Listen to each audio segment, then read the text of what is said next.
Alright, so what is up everyone? I thought I'd quickly do a version 0.3 update. The trailer, has done pretty well, and that's only for version 0.2, so even since then we've done a lot of changes. So I'll smash through them. The first thing is we updated all the blocks, every single block I changed one by one. So it looks more, castle-y, it's a bit more detailed, it's the right kind of piece that should be there. We've added a lot of details such as, like the bridge, the door opens.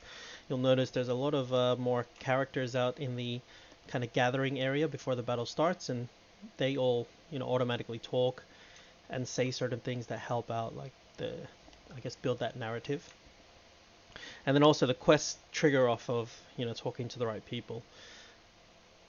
Cool. The second part that we did is there's a lot more, I guess, thematic type locations within the castle. So, for example, when you come in through the main entrance, this obstacle course type thing, before when you fell, you just kind of climb back, and it was really annoying.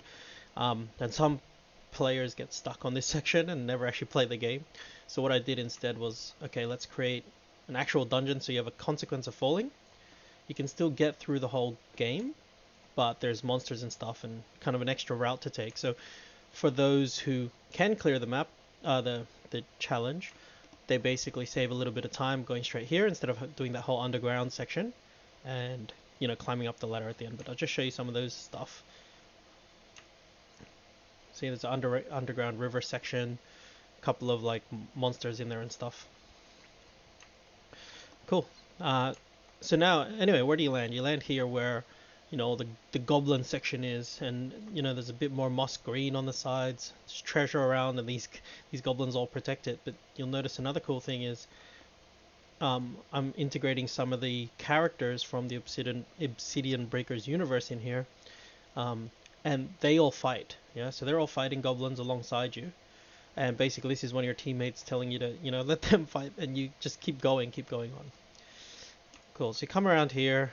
And now another detail is, we've added some more Shadow Lord illusions around and a bit more challenging people to fight on the way. And then that automatically leads you into this kind of healing section. The new character I'm building will be called the Priestess of the Light, and she will be here and heal you up as you go along, which is quite nice. And then it leads you to this kind of like fire section. Okay, and it's got all these imps and stuff like that. Very cool. And then that comes out to this main courtyard. This I haven't fully decked out yet, but we'll get to that as well. Then the dungeon as well got a bit of an upgrade. So dungeon really is a side-ish quest where you're punished if you fall from one of the final locations by accident, which now has this kind of greenish situation happening. So from the top angle, you can see where all the gaps are. And this is the final stage, by the way. So when you come into here, and how you get in here is cool. I'll show you in a second. It's a little bit trickier. As you're fighting through these enemies, you might fall in there, and once you do, now it's more like, actually it's not just an empty space. This is a dungeon, all sorts of bones, an old dragon bone, skeleton, and you actually have to get through the prison. There's some like people hidden here and stuff, which is cool. Alright, and then you can come out of the dungeon and then re-enter the main, this kind of courtyard area. Now where this imp dude is standing, this is where the fire-breathing dragon is going to be. So I'm going to make a nice cool NFT where it's just a giant dragon where you fight it and it's going to have a fire animation and stuff like that. And now instead of just going straight out into the final section, this ladder actually moves. Okay, so you can see where it actually starts. And when you kill that dragon, so once you enter here, you get a new quest, like defeat the dragon. So when you kill the dragon, the ladder drops down here, so that you can actually climb it up and make it to the next section that's been added. So I've shown you we've added some underground sections. Now we got a sky tower that I've added, which is really cool. So we climb up here, and now you're in the sky tower, which is pretty cool. So this is still kind of under construction, but you see we're basically very close to the clouds, and what I wanted to do with this whole part is there's going to be a little bit more narrative.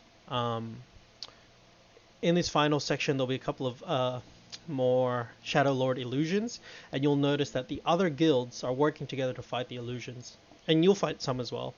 And And the whole idea is building that narrative of, we start at the camps, we know all the guilds are preparing to take the castle. So we have a common goal, but we're also competitors, right? So that'll come out in the final scene. But as you go along, you're picking your battles. So you're working together throughout until it comes to the end, right? We've got a mini boss fight scene along with another guild that will happen in this section here. The leap of faith will be this final area before you do the pre-boss fight. You'll see it's a big jump.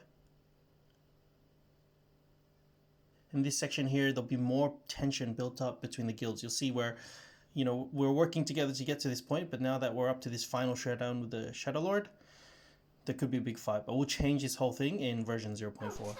It's 11:20 p.m. It's time to start coding for the sandbox.